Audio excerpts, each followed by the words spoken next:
Greetings, friends. It's me, Women29, and I just wanted to come on and explain myself a little bit more because I found some more information and talking about how Judaism's seen the heavenly realms and how, I'm going to say, parts of Judaism. Not everybody agreed on the idea of the heavens and such, what that involved. Some did, some didn't. And many different views. So we'll talk about some of that. And there's text 4Q 400 to 407, and also the Masada text, probably from 1039 BC to 200 AD. So somewhere in that range. And it's pretty interesting how they address the idea of the heavenly beings, the Elohim, and other such ideas, because now at this time in the theology of some of these groups you have a very defined realms, and also the text of Enoch, Dead Sea Scroll text of Enoch allude to that too.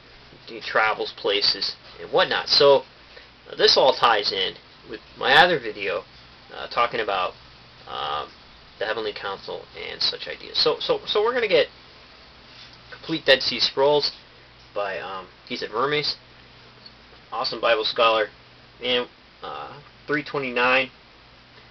He has the 4Q 400, and also let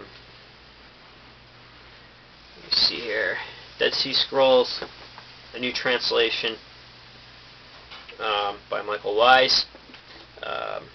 And this will be from 463, page 463. So I want to read the commentaries on these two translations of these texts, the 4Q 400 text, and so because it deals with what we're talking about. So Geezer Vermes writes, from the point of view of the paleography,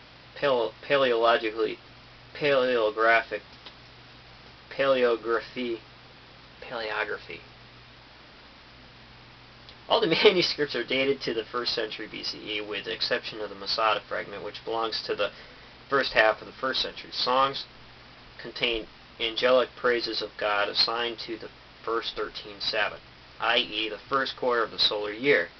They imply the simultaneity of the heavenly and earthly worship. Although often obscure, the poems depict the celestial sanctuary, the throne chariot, and the various groups participating in the angelic liturgy. They also include the words of the benedictions sung by the 7 archangels. The main source of information for this book is the book of Ezekiel, especially chapters 1 and 10, in connection with the throne chariot for the heavenly sanctuary. The songs include nothing that can be dated. On the basis of the script and on general grounds, the composition is said to belong to the 1st century BCE. The divine throne chariot is a central subject in ancient and medieval Jewish esotericism and mysticism. I probably pronounced that wrong. A lot of big words here. And hence, this early post-biblical manifestation of the speculation is of considerable historical importance for the study of the so-called Merkabah mysticism, or the Hikaloth, heavenly places literature. It is noteworthy that the Mishnah prohibits the use of Ezekiel passage about the chariot as a prophetic reading in synagogue, or even its discussion in private, unless a sage already familiar with the subject is present. So here they could not be interpreting such literature about the heavens, especially in Ezekiel, without a sage familiar with it. So you can see how they were worried about interpretations turning into mystic ideas and going awry. So, oops, dropped it. So before we read, kind of clumsy here, So before we read this, I want to pick up this. This is from New Translation Dead Sea Scrolls by Michael Wise and a bunch of other authors. Songs of the Sabbath Sacrifice. Luke 1:10 reads, "Now at the time of the incense burnt offering, the whole assembly of the people were praying outside." The author of Luke thus offhandedly represents what was probably widespread belief in the Second Temple period, a time when Sabbath sacrifice was offered as a sort of divine window of opportunity, a time when prayers were especially effective. The songs of the Sabbath sacrifice presupposes this notion. The songs were probably recited as a liturgy to accompany the burnt offering the Bible requires for each Sabbath. The work consists of songs for 13 Sabbaths arranged according to the Qumran calendar. Accordingly, it covers 1/4 of the year, 13 being 1/4 of 52, the inevitable number of weeks in the year of the Qumran calendar. The songs may have been recycled so that worshippers worked their way through them 4 times per year, but that possibility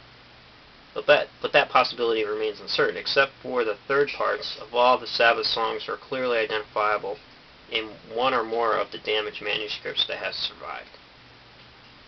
So here we'll start reading part of this out of this Sabbath song.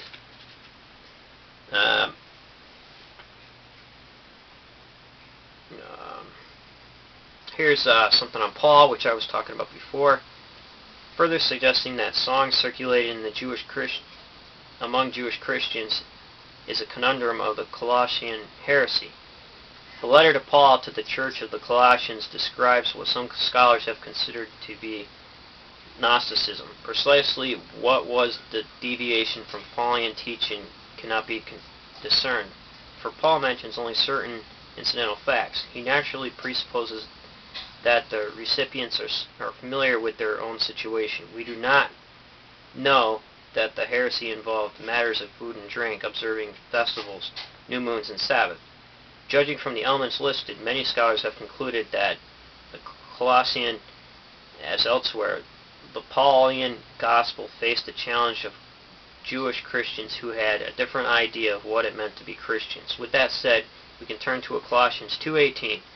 The verse is notoriously difficult to translate, but Fred Francis, among others, has suggested that it speaks of a mystical experiences the worshippers sought to share in angelic worship. He renders the verse, "Let no one disqualify you, being bent upon humility and religion of angels, which he has seen upon entering visions." Apart from songs, we have no early writing advocating such worship. It is perhaps possible that Jewish Christians had come to Colossae bringing with them a copy of the songs, whose mystical elements they found congenial, and proceeded to teach it to their young in the church there.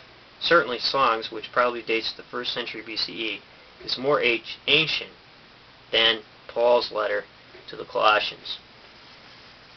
So here's 4Q400, a text belonging to the instructor, the song accompanying the sacrifice on the first Sabbath, sung on the 4th of the first month.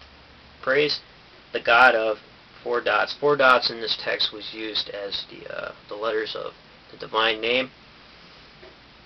You, godlike beings, utter holiness, rejoice in his divine kingdom. For he has established utter holiness among the eternally holy, that they might become for him priests of the inner sanctum and his royal temple, ministers of the presence in his glorious innermost chamber, in the congregation of all the wise godlike beings, and in the councils of all the divine spirits. He has engraved his precepts to govern all spiritual works in his glorious laws. For all the wise divine beings, that the sage congregation honored by God, those who draw near to his knowledge. So that's just the first part. You can read the rest of that. But that just goes to show, kind of bring together what I was talking about, mysticism, Paul, early Christianity, and its interpretations on Old Testament, or on the Tanakh and Old Testament literature, and views of New Testament ideas put on Old Testament or Tanakh or Jewish literature. So hopefully you'll take a look at that. Sorry if this video was so long. I stumbled through some of the big words, but some of the theological terminology is pretty tough, and I myself haven't even learned a lot of it yet. So take care, friends, and remember, if everybody's thinking alike, then somebody isn't thinking.